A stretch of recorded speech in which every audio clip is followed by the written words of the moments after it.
Muy feliz sábado, ¿cómo están? Muchas gracias. Una alegría poder estar acá en 12 de octubre.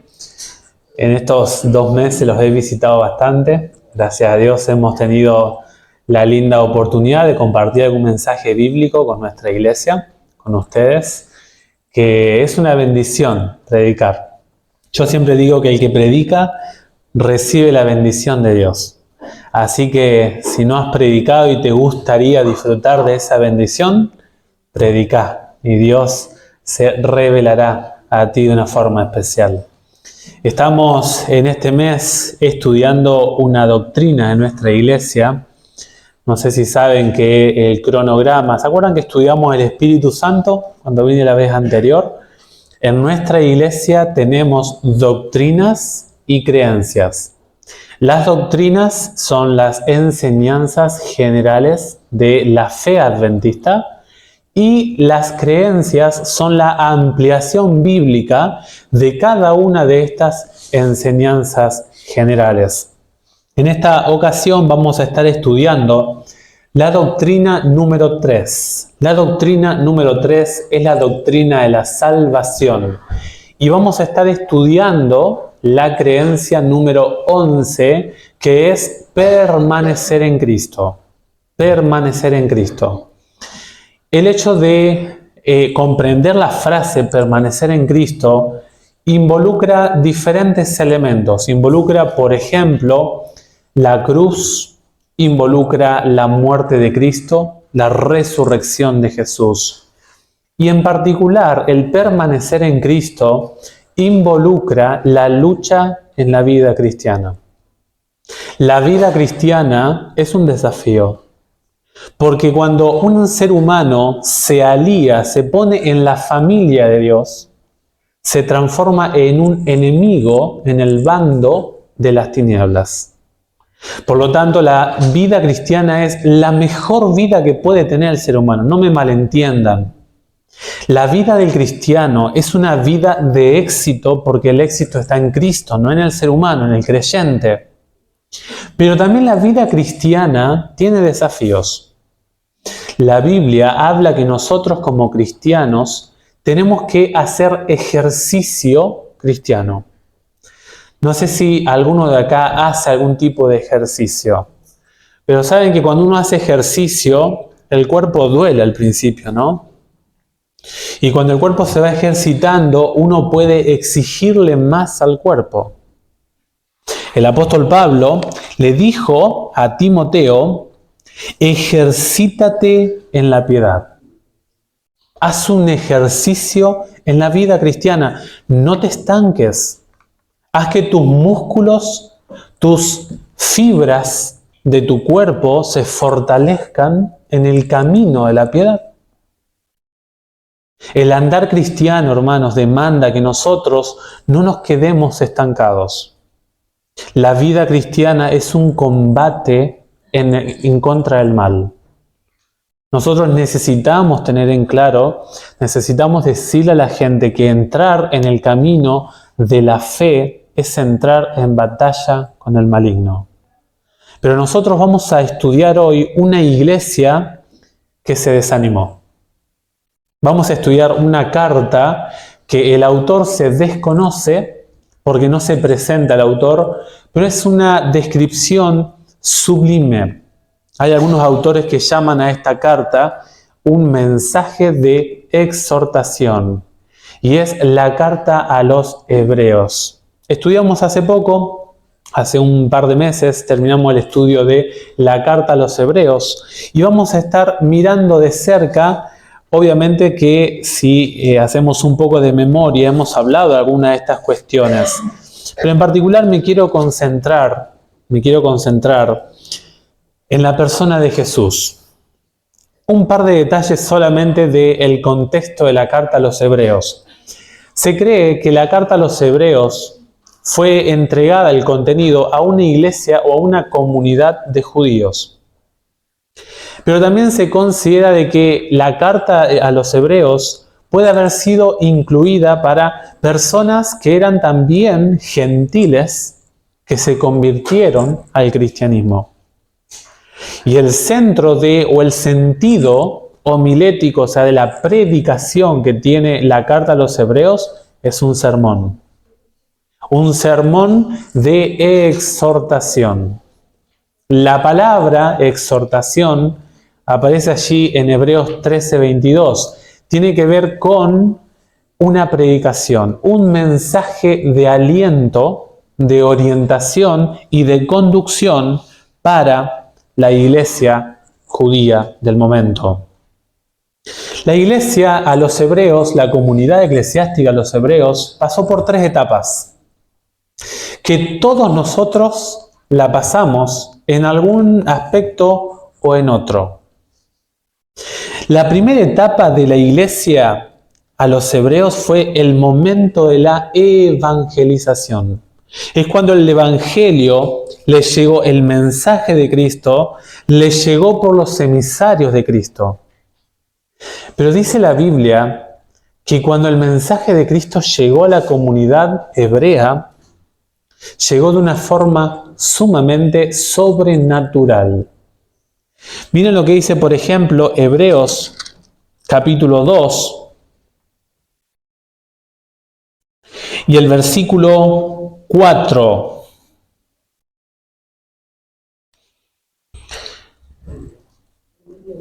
Hebreos capítulo 2, versículo 4. Dice, testificando Dios juntamente con ellos, cuando los apóstoles, que se cree que es el apóstol Pablo, autor de Hebreos, y los predicadores itinerantes que había en la época, le dieron el mensaje a la comunidad hebrea, dice la Biblia que inclusive hicieron señales, prodigios, diversos milagros y repartimientos del Espíritu Santo según su voluntad. Cuando el mensaje de Cristo llegó a la comunidad hebrea, llegó con la manifestación del Espíritu Santo. Llegó un evangelio cargado de poder. Dice la Biblia, miren, si me acompañan a Hebreos 6, Hebreos capítulo 6, el versículo 4. Miren lo que disfrutó la comunidad hebrea. Es imposible que los que una vez fueron iluminados, gustaron del don celestial, fueron hechos partícipes del Espíritu Santo. Y el versículo 5 dice, gustaron de la buena palabra de Dios y los poderes del mundo venidero. 5 cosas del menú espiritual que disfrutó la comunidad hebrea. O sea, la comunidad hebrea cuando recibió el mensaje disfrutando de todos estos beneficios.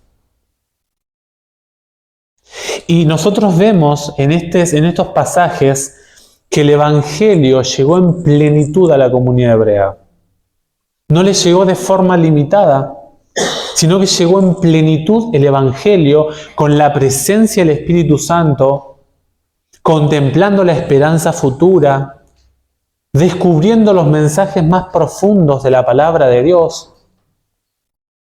Esta fue la primera etapa, el inicio de la vida cristiana de la iglesia a los hebreos. Y a todos nosotros nos llegó el evangelio de una forma u otra. Ayer leíamos un libro con mi esposa que habla acerca de los milagros, autor Roberto Badenas. Y él decía que no hace falta que te cures de una enfermedad o que empieces a caminar porque tenés algún obstáculo físico. No, él dice, la vida está cargada de milagros. Que veas es un milagro. Que escuches es un milagro. Que un niño aprenda a caminar es un milagro. La vida es un milagro. Dios, cuando llegó a nuestra vida, nos hizo ver la incantidad, el sinnúmero de obsequios que Él nos ha dado. Nosotros debiéramos ser agradecidos a Dios, porque la plenitud de Dios, el Evangelio, y a veces lo desaprovechamos, ¿no? Pero el Evangelio, hermanos, transforma nuestra vida. ¿Qué seríamos nosotros sin el Evangelio. El apóstol Pablo dijo: considero todo lo demás como basura por Cristo. La pregunta sería, ¿no? ¿Será que estamos valorando la llegada del Evangelio a nuestra vida? ¿Saben que la Biblia dice en 1 de Pedro 1 que los ángeles, hermanos, anhelarían predicar el Evangelio a seres humanos caídos? Pero el Evangelio fue dado a seres humanos caídos, rescatados por Cristo, y llamar a otros a que vengan a ser salvos también. Así nos llegó el Evangelio a nosotros, como también le llegó a la comunidad de los hebreos. Pero vinieron los problemas. La primera etapa es el primer amor. El primer amor.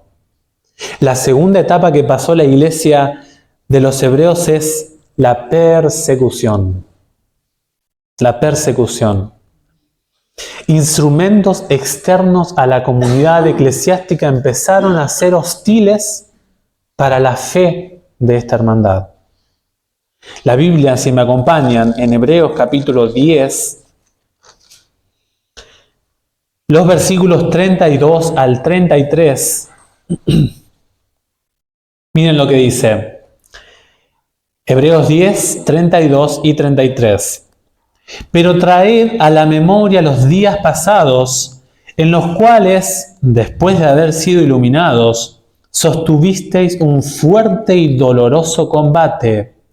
Versículo 33. Por una parte, ciertamente, con vituperios y tribulaciones, o sea, situaciones de vergüenzas y tribulaciones, fuisteis hechos espectáculos. Y por otra, llegaste a ser compañero de los que estaban en una situación semejante. Querido hermano, querida hermana, la hostilidad llegará a tu vida y a la mía cuando somos o tratamos de ser leales a Jesús. En la comunidad hebrea llegaron los problemas, llegaron las vergüenzas, los malos tratos. Hasta algunos quizá eran golpeados, si miramos el libro de los Hechos. Los apóstoles eran hostigados por los poderes políticos. Toda una estructura en contra del cristianismo. Y la comunidad hebrea también estaba sufriendo esto. Pero ¿saben cómo pasaron la comunidad hebrea las tribulaciones? Miren el versículo 34. Porque de los presos también os compadecisteis. La compasión, hermanos, viene cuando alguien pasa por esa situación. Es el sentir empatía, es el comprender lo que está sintiendo el otro.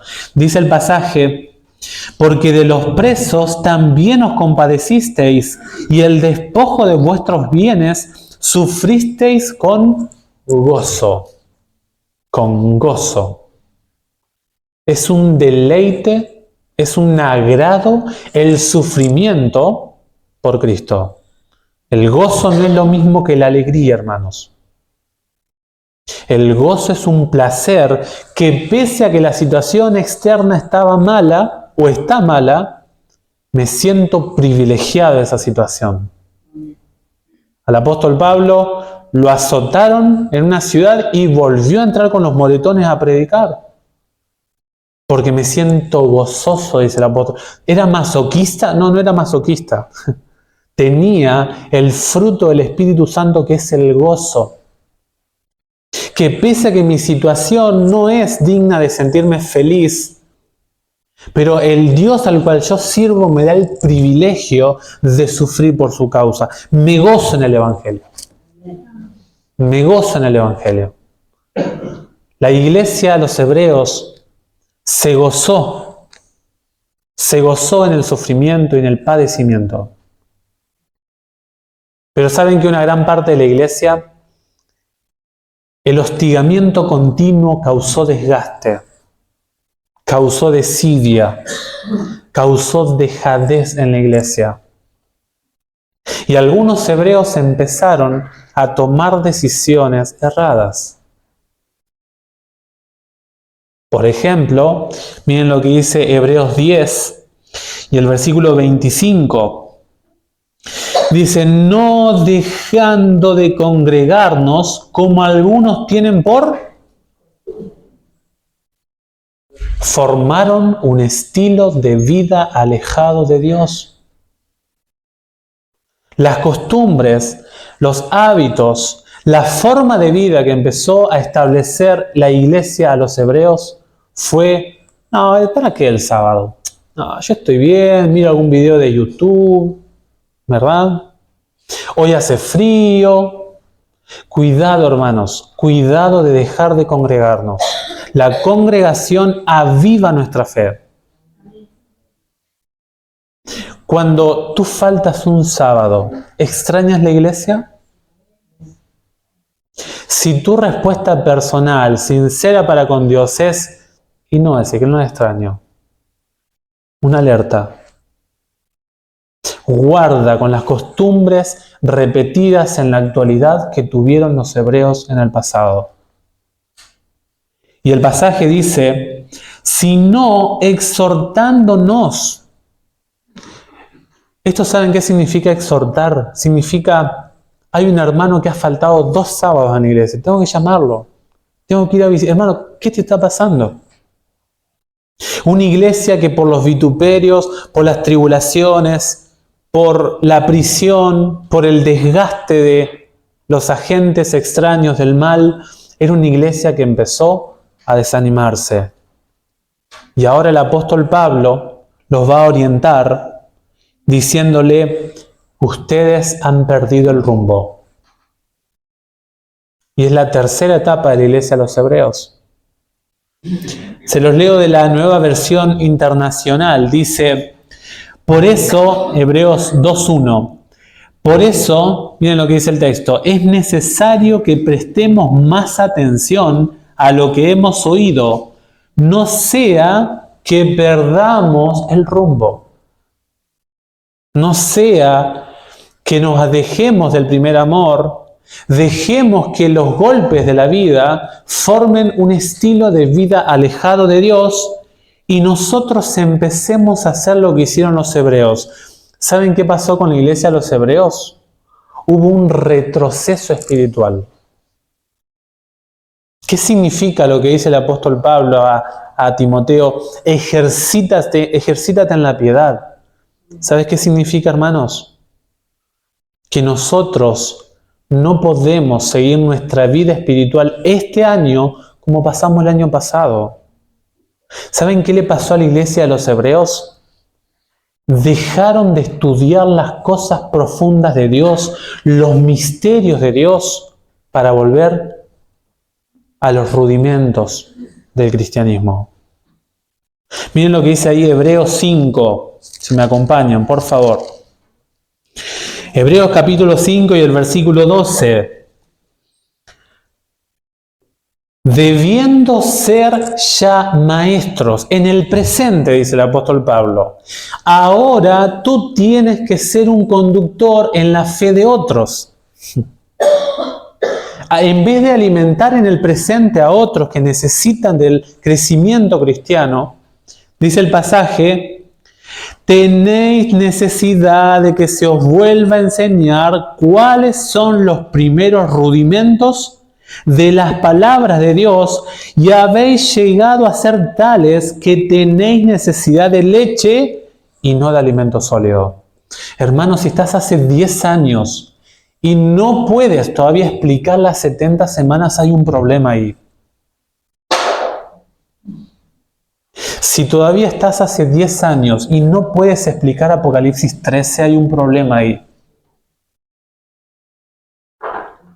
Si quieren tomar el desafío, un capítulo que a mí todavía me está costando es Apocalipsis 17.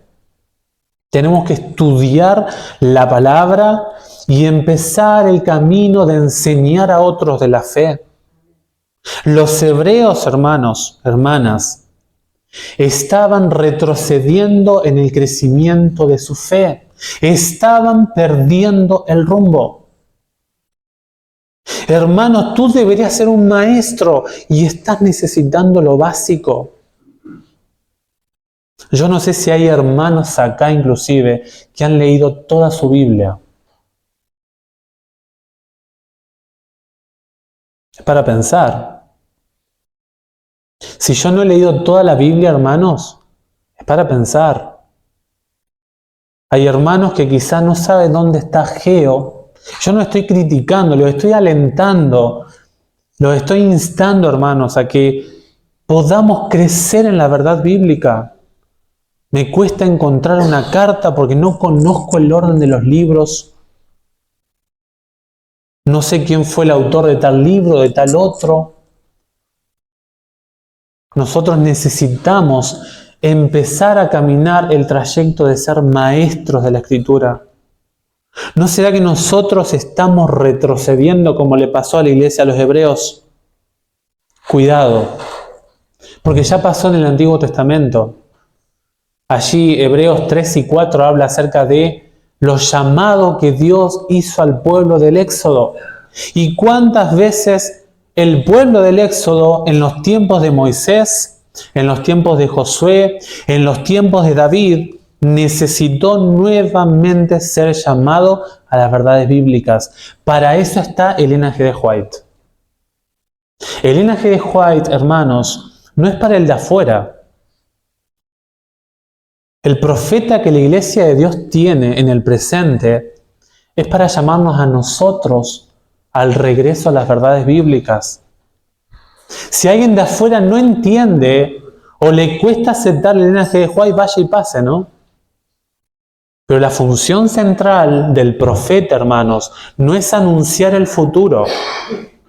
Es llamar a la comunidad adventista a que vuelva a sus raíces, a que vuelva a su identidad como iglesia.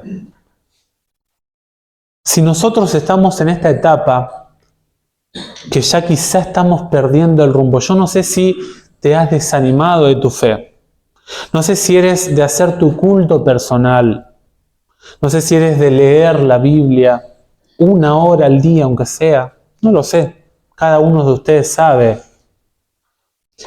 Pero si estamos casi en el mismo sendero que los hebreos, tenemos la solución. Tenemos la solución. El centro, hermanos, para volver a los caminos de Dios es mirar a Cristo. Por eso ustedes van a ver que Jesús aparece desde el versículo 3 del capítulo 1. Ni siquiera el interés del apóstol, del escritor, es presentarse, es necesitan a Cristo, miren a Cristo, eleven su mirada al cielo. Jesús está en el santuario celestial. Dejen de creer en las cosas que cuando vino Cristo ya caducaron. Dejen de mirar lo ceremonial, miren a lo real. Miren el modelo que le fue mostrado a Moisés. No se desvíen de la ceremonia. Miren realmente la verdad presente. Hoy Jesús está haciendo cosas mucho más importantes de las que ustedes le prestan atención. Eleven su mirada al cielo. Jesús es la clave, hermanos, para volver al camino de Dios. Es fácil cuando miramos al hermano, porque el hermano tiene errores, pero mira a Cristo. Si miramos a Cristo, nos vamos a ver tal cual somos. Vamos a reconocer la necesidad que tenemos de Jesús. Jesús se lo presentó a Nicodemo y le dijo, a aquel que se acerca a la luz, ¿no?, ve la necesidad del Salvador. Pero aquel que se aleja sigue en la oscuridad, en las tinieblas, y ni es consciente de que está en una situación preocupante, alarmante. Hay en 3 líneas el apóstol Pablo presenta, yo considero que es el apóstol Pablo, el autor de la carta a los hebreos. Se puede discutir y es loable eso. Pero él presenta en 3 líneas a Jesús. Lo presenta en una línea individual. Tú, en tu vida personal, individual, necesitas a Jesús. Luego lo presenta en una segunda línea, que es a nivel eclesiástico. La iglesia entera no debe mirarse a sí misma, no debe mirar al hermano. Tenemos que, como comunidad eclesiástica, nosotros, hermanos, poner los ojos en Jesús. Y luego el apóstol Pablo, la tercera línea que presenta a Cristo es Jesús cambia la mirada del universo entero. Jesús es la esencia de una perspectiva diferente que ha tenido desde que Jesús se reveló acá en la tierra, en el universo entero. Los ángeles, hermanos, los seres de otros mundos, cambiaron el esquema de lo que ha causado el pecado en este mundo gracias a lo que Cristo ha hecho acá en la tierra. Vamos a leerlo un poquito en la carta a los Hebreos, la línea individual. Saben que la Biblia presenta por medio de una parábola a nuestro mundo. Él dice, el Señor Jesús allí en Lucas 15, nuestro mundo, hermanos, es la ovejita perdida del pastor, del Padre Celestial. Este mundo, hermanos, se ha descarriado de los caminos del buen pastor. Por eso el Señor vino a buscar esta ovejita. Cuando Adán y Eva pecaron, hermanos, hermanas, toda la raza humana quedó desorientada. Había un abismo entre Dios y la humanidad. Todos estábamos destinados a morir. Miren lo que dice allí Hebreos capítulo 2. Los versículos 14 al 18. Así que dice, por cuanto los hijos participaron de carne y sangre, él también participó de lo mismo para destruir por medio de la muerte al que tenía el imperio de la muerte, esto es al diablo, y librar a todos los que por el temor de la muerte estaban durante la vida sujetos a servidumbre. Ciertamente no socorrió a los ángeles, sino que socorrió a la descendencia de Abraham, por lo cual debía ser en todo semejante a sus hermanos, para venir a ser misericordioso y fiel sumo sacerdote en lo que a Dios se refiere, para expiar los pecados del pueblo. Pues en cuanto él mismo padeció siendo tentado, es poderoso para socorrer a los que son tentados. ¿Qué está diciendo el apóstol Pablo? La condición que nos dejó nuestros primeros padres es terrible. Nosotros estábamos destinados a la muerte. Pues ahora que estamos estudiando el tema de la predestinación en Efesios, la predestinación es el cambio, la posibilidad de cambiar de rumbo al destino natural que tenemos cuando nacemos en esta tierra. Adán nos dio un final, Adán y Eva, ¿no? La familia inicial del ser humano. Nos dio un destino, un final, la muerte, la desaparición de la raza humana. Desde Génesis 3:15 se nos dio a conocer la predestinación, el cambio de final que nos entregó Adán y Eva. Y ese plan se hizo desde las eternidades de los tiempos. Jesús tenía que venir, fíjense ahí en el versículo 9, dice, pero vemos a aquel que fue hecho un poco menor que los ángeles. Jesús se hizo carne y hueso y tomó todos los atributos del ser humano. Jamás empleó las habilidades divinas que él tenía para su propio provecho. Nunca. Nunca. Jesús dice, si tú quieres salir de esa situación, necesitas al Cordero que vino a morir acá en la tierra por tu situación. Jesús es presentado inicialmente de forma individual en la carta a los Hebreos. Necesitamos de forma personal a Jesús. Y esto se ve, hermanos, en el conflicto que tenemos nosotros en nuestra vida espiritual. Saben que Pedro, Judas, fueron atacados por el diablo. ¿Se acuerdan el caso de Jesús con Pedro cuando Jesús le dijo, Simón, Simón, el diablo os ha pedido para zarandearlos? ¿Se acuerdan? ¿Qué significa esto? Que el adversario, hermanos, te ataca de forma individual. Te ataca de forma específica en en tu fragilidad, en tus cuestiones personales. Dice la Biblia, Satanás entró en Judas.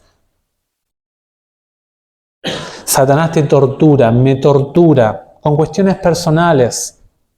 Si tú no te aferras a Cristo, a nivel individual no perseverarás. No podrás vencer.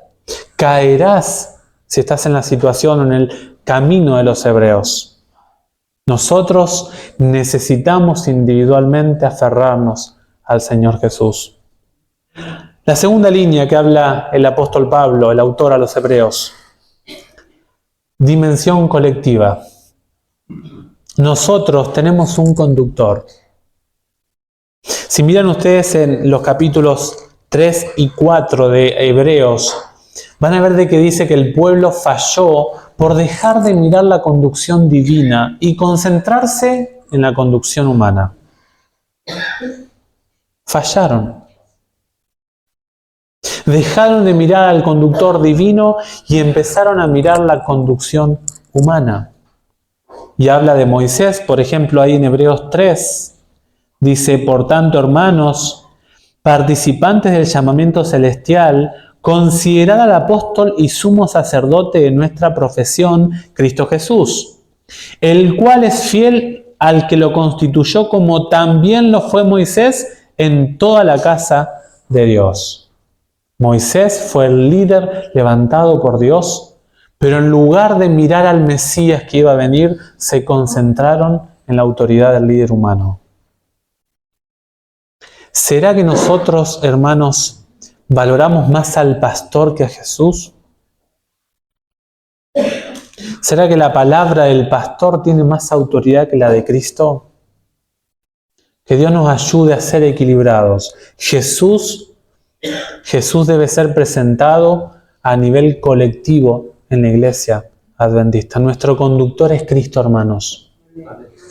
No es el pastor ni el anciano. Todos tenemos que estar mirando al Señor Jesús como iglesia. La iglesia no caerá jamás si posamos nuestros ojos en el Señor Jesús. Le pasó al pueblo de antaño y puede ocurrirle al Israel espiritual en el presente. Y el tercer punto que muestra el apóstol Pablo es, y este a mí me impacta porque el apóstol Pablo te lleva los ojos al universo entero. Te lleva a la morada de Dios. Si quieren lo podemos leer en Hebreos capítulo 12.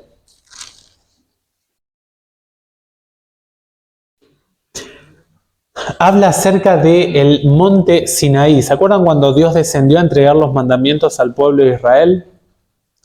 Dice que esa llegada de Dios fue solemne. Dios le dijo al pueblo, ni se les ocurra que un animal pase el límite porque va a ser muerto. La voz de Dios, dice la Biblia, que era tan estruendosa que el pueblo temió. Y dijo, Moisés, habla vos con Dios. Y pasanos después la información, sé nuestro intermediario. Pero ¿saben que hay una gloria mucho mayor que la del Sinaí? Gracias a Jesús, que es nuestro puente. Nosotros nos vamos al monte Sinaí. Nosotros vamos a la Jerusalén celestial. Amén. Fíjense lo que dice el pasaje 18. No se han acercado al monte que no se podía palpar, y que ardía en fuego, a la oscuridad, a las tinieblas y a la tempestad. No se han acercado a ese tipo de monte, dice el apóstol Pablo. Y el versículo 22 dice, en cambio, esa palabra es muy importante, porque hace una alteración de lo que se viene hablando. Aquella descripción, aquel encuentro fue tremendo, dice el apóstol Pablo. Pero, versículo 22, os habéis acercado al monte Sión, a la ciudad del Dios vivo, Jerusalén la celestial. Y ahí te empieza a describir quiénes están allí. Gracias a Jesús, tú puedes ir directamente al cielo. Dice el texto, a la compañía de muchos millares de ángeles, a la congregación de los primogénitos que están inscritos en los cielos. En el cielo, ¿se acuerdan que hay libros? Hay libros. Y allí están los nombres de los salvos. Esos libros tan valiosos para el pueblo de Dios. Dice el texto, os habéis acercado a Dios, juez de todos, a los espíritus de los justos hechos perfectos. No está hablando de espíritus encarnados que hay allí en el cielo. Está hablando de los que tienen aliento de vida, que tienen garantizada la llegada a la presencia de Dios. Está hablando de la comunidad en el hoy que están allá. Nosotros estamos allá por medio de los libros, hermanos. Así como Cristo está acá en la tierra por medio de un libro y su persona está en el cielo. Nosotros estamos en la presencia de Dios cada día porque se nos describe en el cielo, ante los ojos del cielo, en los libros del cielo. Y dice el texto, a Jesús, versículo 24, mediador del nuevo pacto. Ahí está, el puente, el intermediario, el que te permite el acceso al cielo. Dice, y a la sangre rociada que habla mejor que la de Abel. ¿Y saben si entendemos esto, qué va a pasar? Nos vamos a acercar a Dios de una forma diferente. ¿Sabes qué pasa cuando entendemos que podemos tener acceso a la familia de Dios? Tenemos que acercarnos a Dios con dos cosas. Miren lo que dice el versículo 28. Así que, recibiendo nosotros un reino inconmovible, primera cosa, ¿qué cosa? Tengamos gratitud. Tenemos que ser agradecidos, hermanos, de que se nos da la oportunidad, porque Adán y Eva eligieron estar en esta condición. Pero Dios nos da la oportunidad de poder cambiar la situación si queremos en Jesús, nuestro mediador. Nosotros tenemos que agradecer a Dios. Y ese agradecer tenemos que contarlo a otras personas también para que ellos vivan agradecidos a Dios. Y luego dice, sirvamos, y luego dice, tengamos gratitud y mediante ella sirvamos a Dios agradándole con temor y reverencia. Si contemplamos y vamos a la presencia de Dios, hermanos, nos vamos a mover en la casa de Dios de una forma diferente. Si hay niños que corren, que hacen cosas en la casa de Dios, ¿no será que el papá o la mamá no está comprendiendo en la presencia de quién están? Para pensar, ¿no? Para pensar. Porque dice que si nosotros entendemos de que en Jesús tenemos chance de ir a la presencia de Dios, vamos a vivir agradecidos y a entender cómo estar en la presencia de Jehová. Jesús es el centro para fortalecer tu vida espiritual. Jesús a nivel individual, Jesús a nivel eclesiástico y Jesús a nivel universal. Jesús es el cambio de todas las vidas de todo el universo. Sin Jesús, hermanos, toda nuestra existencia sería lamentable. Por eso el apóstol Pablo termina allí en Hebreos 12, versículo 2, o el 1 y 2. Por tanto, nosotros también, teniendo en derredor nuestro tan grande nube de testigos, despojémonos de todo peso y del pecado que nos asedia y corramos con paciencia la carrera que tenemos por delante.